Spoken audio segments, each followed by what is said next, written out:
hopefully everybody had a good holidays. And, as far as the injuries are concerned, Rob Havenstein will be listed as limited. We typically give him a veteran day off. Got his shoulder banged up, so we'll see what his status looks like. And then Alec will have a veteran rest day. Happened yesterday, yeah. I'm hopeful. We'll see. Is he taking a rest day today? He would not practice today. He typically has a veteran rest day on Fridays, but he would not be able to practice if that wasn't the case, just based on his shoulder today.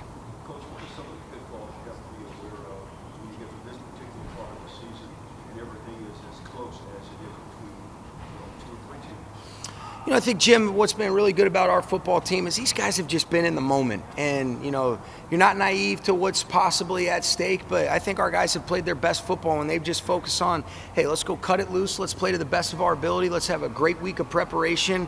And then let's be totally and completely present in that 3-hour window that we're allotted. And let's enjoy doing it. And so this has been a really fun team to be able to work with. And I think there's been a lot of growth that's taken place. There's been a lot of experiences that I think have calloused us in the right way to be equipped to be able to play whatever game is necessary. We got a ton of respect for this opponent that's coming in. Obviously, we had a really humbling experience against them in week 2, but I like the look in guys' eye. I like the focus, the concentration. We want to wrap up the week the right way, and then let's be ready to go Saturday night.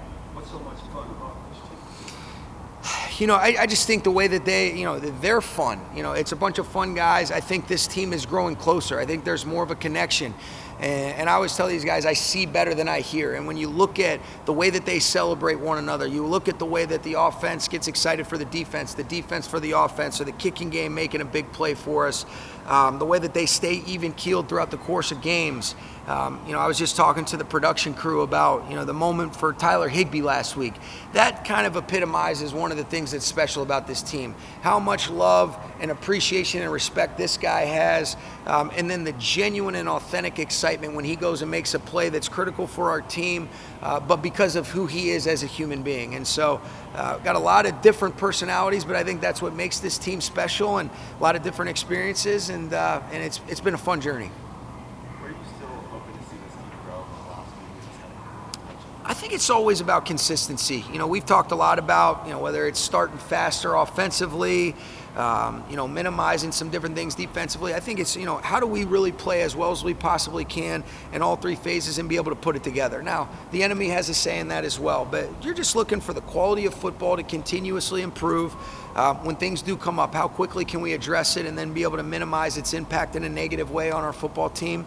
But I do see a toughness, I see a resolve, I see a resilience that's been developed in this group. But if I was to say in its simplest form, to answer your question, be consistency across the board.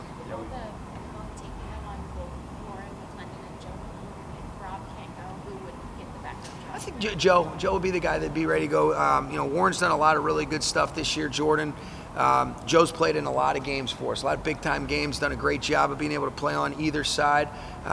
It's a good option. It's a good problem to be able to have, but Joe would be the guy. You talked a lot about the first quarter. What do you think the group needs to do to execute better?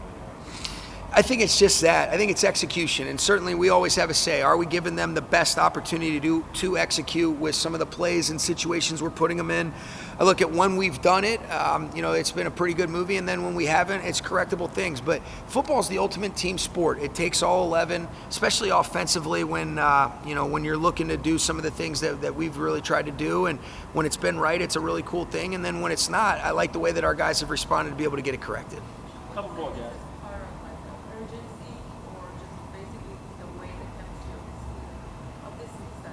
Yeah, I think it's the team coming together. I haven't really, I think we're learning through those experiences, and I think that they've been callous in the right way from some of the challenging adversity that we faced early on.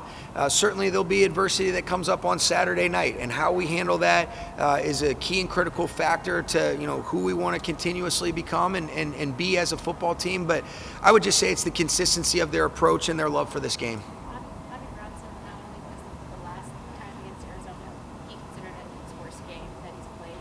He said Giff kind of got up, they had a good conversation. Yeah. And then started really wanting to turn things around. What have you seen from Bobby specifically since that game? Yeah, a lot of growth. And, Bobby is a really mentally tough guy, and he can take hard coaching because he knows Giff loves him. I think one of the best parts about Giff Smith is those guys enable him to be able to coach them hard because they know he loves them. So it comes from the right place. And Giff, he was hard on him, but he's also hard on himself too. And there's a shared responsibility that they have to one another to try to say, hey, let's go do better. And when Bobby is right and when Bobby's playing the way that he's capable of, it can be really special. We've seen what a positive impact. Bobby's got a great way about himself, and I know he's up for the challenge, and it's a great challenge based on some of the things these guys do.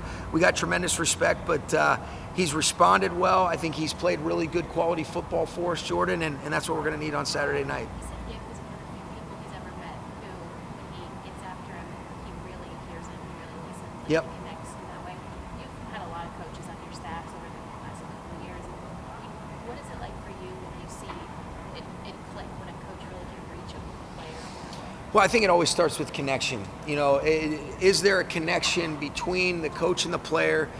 Does the player know, two things. Number one, does he care about me as a human being? And number two, is the information he's giving me in alignment with being able to solve problems and ultimately play better, snap in and snap out? And Giff can check both those boxes. And so, and he's consistent. I think that consistency in terms of how Giff goes about it leads to trust. And I think that's always at the foundation of everything that's important between coach and player relationships. All right, I got about 1 minute until you guys are going to make me late.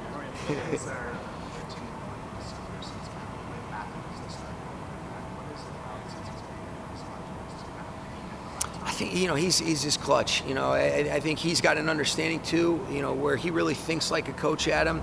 He understands what's going to be required. How do I need to be able to play this game to help our team? The best part about Matthew Stafford is he's got all these amazing numbers and stats that he's put up, and he's this special quarterback. He wants to win, and I think he understands what it takes, especially in that month when that's such a critical time for you to be able to try to peak at the right time if you're going to get an opportunity to get into the tournament. And him being an extension of the coaching staff, and then I think making the critical plays when he's had to. You look at it, obviously amazing against Buffalo. I don't think a lot of people make the play that he makes to find Colby Parkinson on the seam against San Francisco, where they end up bumping the coverage the wrong way on a motion. He finds them, and that wasn't the intent of that play, but he recognizes it because of the way he can process it, and so hopefully keep calling him Mr. December.